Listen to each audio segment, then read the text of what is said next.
Would the Buddha say "ouch" if he stubbed his toe? So there's a really interesting thing that happens, right? You know this from your own experience. When you go to the gym, for example, sometimes let's say you're pressing the bar up or you're doing a squat or you're doing a pull up or something and you get to that last pull up and it really hurts. But your mind looks at the pain and it goes, "This is good," right? And it goes, "Man, this is good." It's not averse to the sensation because the pain is just a sensation appearing in the tactile field of awareness. Yeah. And the more control you have over what your mind does, the less of your experience appears in the way that you normally experience pain right now. Again, this maybe sounds very strange to you, but it's not that strange. Like if you were having an orgasm and you stubbed your toe, for example, the pain would be less. And we also know from cognitive psychology and their investigations into mindfulness, for example, that people who have both acute pain and chronic pain, in other words, they have pain that is sort of recent because of an injury, or they have pain that is because of something wrong with their skeleton or whatever that's ongoing for years, regardless of the source. If you train in just body scanning awareness, just doing body scans and being aware of your body, training in mindfulness, that all of the scores, the self reporting scores for pain go down. And I think they've also done cognitive tests looking at how your brain reacts to the pain. And your brain says there's less pain, which is totally bizarre. It's like you've made yourself even more aware of the body. There should be more pain if you have pain, and yet there's less. So, would the Buddha say ouch if he stubbed his toe? um, when you look at the description of Bodhisattva's process of training the mind, when they get to what's called the eighth Bodhisattva ground, I think it's on the eighth Bodhisattva ground. You've trained in concentration, you've trained in the faculty of wisdom, you have like unbelievable meditative control, let's say, over your five senses and your mind and what they do. Your body is basically constantly filled with these feelings of unbelievable bliss all the time. To other people, you look basically normal, but to you, you're like swimming in constant feelings of unbelievable bliss. And they say that at that stage, they literally describe it in these terms. Okay, I'm not making this up. They say that if somebody were, for example, to start cutting pieces off of your body, and they said not in a short time, but over a long time, and not taking big pieces, but taking small pieces. They're cutting pieces off of your body a little bit at a time. They said it wouldn't even occur to you to start getting angry about it.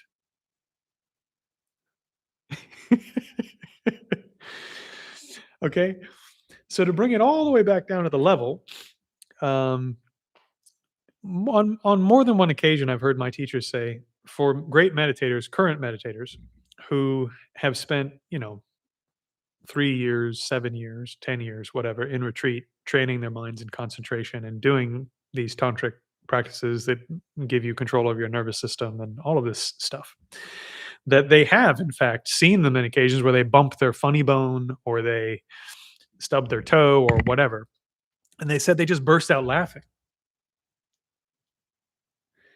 So the way that pain is experienced for a person whose mind and body are constantly filled with meditative concentrative bliss and these other things that they've developed, the way that the pain is experienced for them versus a normal person, even according to cognitive psychology, even when you look at anecdotal reports from meditators, etc., very different.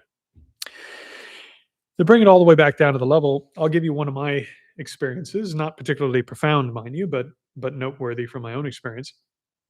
I was in retreat once, and with one of my teachers, Venerable Thupten Chodron, and we were I think it was like day 2 of retreat, but I had been following her around for the better part of the summer. and had already done a number of retreats that summer. And when we were doing retreat on Lamrim, which is stages of the path. So you're going through all the different meditations and practices that are involved if you want to go from normal person all the way to enlightenment. Okay, that's Lamrim, stages of the path. And we got to the portion on impermanence.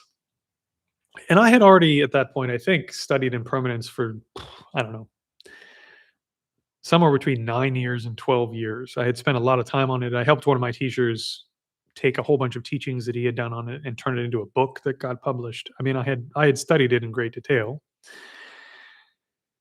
And she was giving this teaching on impermanence, and for some reason, it really hit me. I mean, it really hit me that I'm impermanent. And it hit me so deep and so powerfully that I think I was crying at one point. I can't remember, but the my whole body filled with blissful feelings. And my mind was focused on this fact that it really is impermanent. It's impermanent. It, it's constantly changing. And it was so stunning.